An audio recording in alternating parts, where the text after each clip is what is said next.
নমস্কার।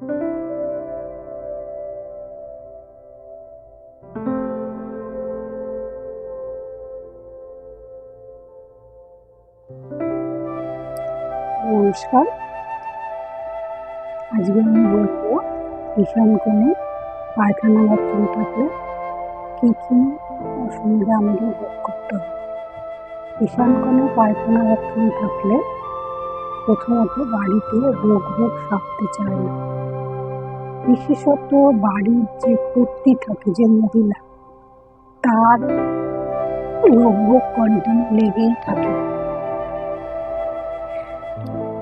এবং ঈশান কোণে পায়খানা বাথরুম থাকলে আর্থিক ডেভেলপের পথে বাধা, আর্থিক উন্নতিতে বাধা। কারণ ঈশান কোণে শ্রেষ্ঠ হচ্ছে ঠাকুর ঘর হলে ভালো হয়, ঠাকুর প্রতিষ্ঠা করলে ভালো হয়। আর যেখানে ঈশ্বর বিরাজমান করলে ভালো হয়, সে জায়গায় যদি পায়খানা বাথরুম করা হয় সেটা কখনোই ভালো ফলদায়ক হয় না। তো ঈশান কোণে পায়খানা বাথরুম থাকলে যদি বাড়ি হয়, সেক্ষেত্রে হয়তো অর্থনৈতিক ক্ষমতা থাকলে বা উপায় থাকলে ওখান থেকে সরিয়ে নিয়ে সেটার থেকে রিলিফ পাওয়া যাবে। কিন্তু যদি বাড়ি না হয়, ফ্ল্যাট বাড়ি বা ভাড়া বাড়ি, সেক্ষেত্রে কী উপায়ে শর্টকাটে এটার থেকে কিছুটা রেহাই পাওয়া যাবে। কারণ যে নেগেটিভিটিটা তৈরি হবে সেটা তো হবে, সেটার থেকে কিছুটা হলেও খারাপ ফল কমানো যাবে। তো ঈশান কোণে পায়খানা বাথরুম হলে ওই পায়খানা বাথরুমের মধ্যে, টয়লেটের মধ্যে প্রথমত একটা কাঁচের বাটিতে লবণ নিয়ে রাখতে হবে। আর ওই লবণটা প্রত্যেক মাসে নষ্ট, লবণটা যখন আর কি জল মতন হয়ে যাবে বা লবণের মধ্যে একটা রেশ দেখা দেবে, তখন ওটাকে লবণটাকে চেঞ্জ করতে হবে।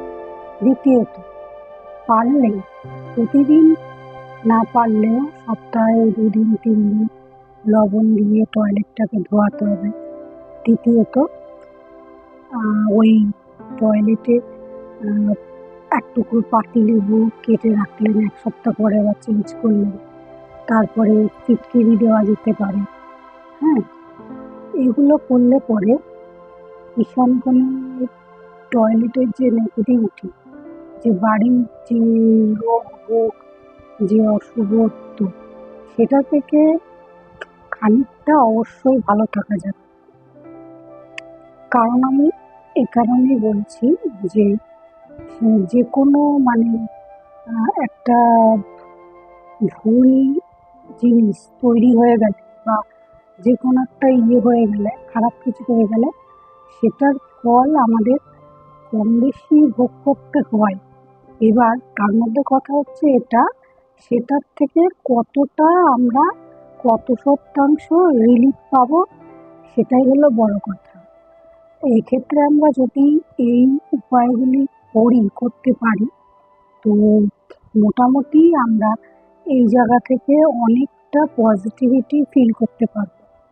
আর একটা কথা সেটা হচ্ছে প্রতিদিন না পারলেও সপ্তাহে অন্তত 4 দিন, 3 দিন 4 দিন ঘর যখন মোছা হবে, ওই মোছার জলে লবণ মিশিয়ে ঘরটা মুছতে হবে। তাহলে যে ওই পায়খানা বাথরুমের যে নেগেটিভিটিটা যাতে ঘরে এসে যাতে খুব একটা ডিস্টার্ব না হয়, সেই জায়গাটা করে খুব ভালো একটা রেজাল্ট দেবে।